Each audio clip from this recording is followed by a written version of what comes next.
How to enable or disable prioritize focus hour speed for camera on Samsung S26 Ultra. Let's start the video. First of all, go to app library. Here click on settings app. Click on camera app.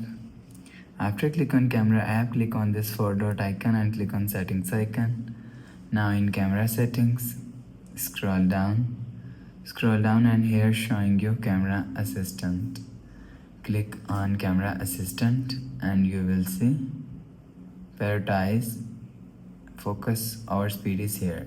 If you want to disable prioritize focus hour speed, so turn off this button. After turn off this button, prioritize focus speed is our speed is disabled. If you want to enable prioritize focus over speed, so turn on this button. After turn on this button, prioritize focus over speed is enabled. You will enable or disable prioritize focus over speed from here. After the process, go back to home screen. So that's how you can enable or disable prioritize focus over speed for camera on the Samsung S26 Ultra. If you like the video, please subscribe. Thanks for watching.